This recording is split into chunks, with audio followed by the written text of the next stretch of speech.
Hey everyone, this video we're looking at writing your observation and assumptions. Okay, so your observations and your assumptions are a part of your consideration section of your PSMT report, but they are a part of your formulate in terms of your your ISMG, so your instrument specific marking guide, so how you're being assessed. So remember that your considerations, so let's look at that, your observations. So let's look at that first. It's decided that it wants to do funny things. Blue it is.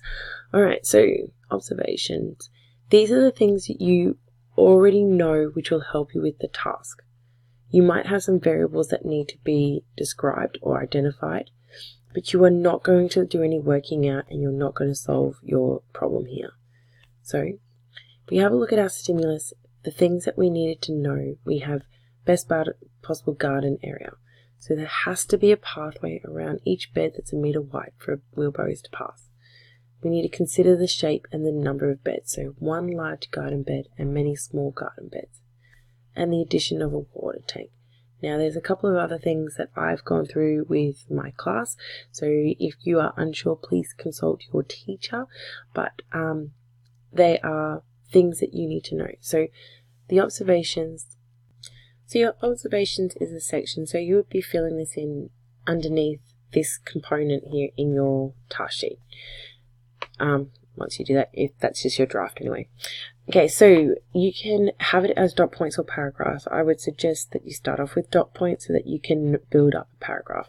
Either which way, you're always going to start off with, and even if you did dot points, you should be stating a sentence beforehand or like a topic thing so that you can list your observations.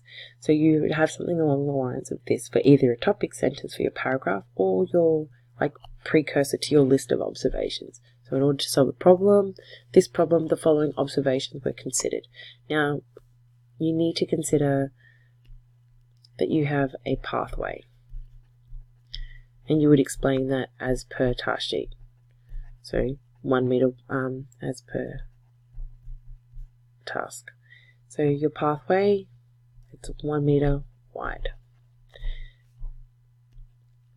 Then you're going to have your available area. Now everyone in my class has been given one of these sheets. So this is a sheet of lined graph paper, and depending on your sheet, though, depends on what length is available and what width is available to you. Available area, so you would have the given length is, and whatever it equals, width is, whatever that equals. And for most of you, it's around 26, 27, and 18, 19. This is actually meters, because the next thing that has been given to you is that I have given you the scale of 1 centimeter on your paper equals 1 meter in real life. So you have this scale.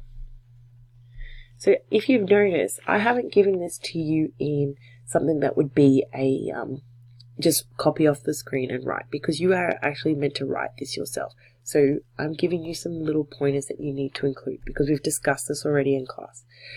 So the other thing that you need to consider is that you've got a scale, you've got your length, you've got your 1 meter path, your water tank has to be included. Now the water tank that we establish, or I have established for you, water tank, it is 2 meters by 2 meters, which means it's a 4 meter squared tank. And if you drew that on your graph paper, it's 4 squares. So it's 2 centimeter squares, 2 centimeter squares on your graph paper. That's your water tank. And the other thing that you've been given is that you have to include the garden beds need to be 1 large, or need to include, 1 large. Now large to me is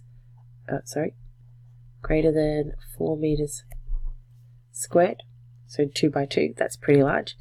You have 1 large, many small garden ones, so many small, So that means less than 4 meters squared.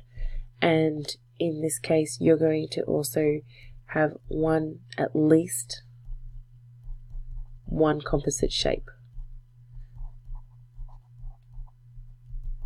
So that is a shape that looks something like this, or like that. You might even want to go this shape. So if your large shape is a composite shape, I'm not going to say no, you can't do that. You may even want to include circles, triangles, parallelograms, lograms. However, you are not you may not want to have that there. That's not really something you need to hear, but I'm just saying you can use that. So you might have your composite shapes. You might explain that composite shape garden may include circles, parallelograms, and triangles. That is all you need for your observations. Now, I'm going to come down here in your ISMG and have a look here at your different things. I'm just going to move that down a little bit more. Here we are. The difference between, so your observations will be assessed based on these two things. Having a statement about some relevant observations. So you might include the length and the area, the length, the width, the pathway stuff, and the water tank, but you might forget about your scale. So that's some of the relevant observations. If you've got an accurate documentation of relevant observations, you're going to explain the difference is adding why this is important. So the pathways are 1 meter wide to allow the wheelbarrows and students passing. That is what makes it accurate documentation. The tank is this wide because the tank is this wide because that is the footprint of it in the garden. If you actually have a look at like those big water tanks that we have at school, they might actually be about that big, but you want to have that space around it because it's not going to be usable anyway. So that's something there. Why is it important to note the scale? Because you want to have the best design possible and you want to consider those things. So making sure that you are accurately documenting those observations to make them relevant to your task is what's going to get you between statement of this one and doing getting higher. So you need to make sure that they are accurate and all there. We want a really comprehensive list. Okay, your assumptions. So again, remembering assumptions are things that you need to assume. So your assumptions are something you have to have in order for the mathematics to work. Now this can be very dynamic. So do not think that if you wrote one assumption and you go through your maths and the solution doesn't work that you've got to keep using that assumption. You can get rid of that and add something else. So this is a dynamic list. You are not set in stone. And as you get along, you might find that you have to ask a question and you don't really know if that answer will determine whether or not your mathematics can work or not. So someone might ask, well, is this all usable land? Like, is the space that I've been given, the 26 meters by 18 meters, is that all flat usable land? That's not my answer. That's you making an assumption. So this is dynamic. It's what you need to solve. So that's what you need to include. So you can make it as a list, but you can decide. In order to solve this problem, so there's your topic sentence, the following assumptions were made, and then you can have them as you list out. So one of the things I'm going to give you is that all land is viable. So that's something that you haven't been told. But if you don't want the land to be viable, you might have it as there is a river going through your block of land. But remember, you are creating a garden area for a school group. So generally around schools that we try and keep those areas safe, it's probably going to be a big cleared area. So looking at your assumptions and then on your ISMG, how that is document of appropriate assumptions. See how it's assumptions? That's one. So you might need to have another couple there, but they have to be appropriate. You can't just say, what is it? My measurements are accurate. Like, I can't think of one off the top of my head, but it has to make it relevant to your task of creating a garden area.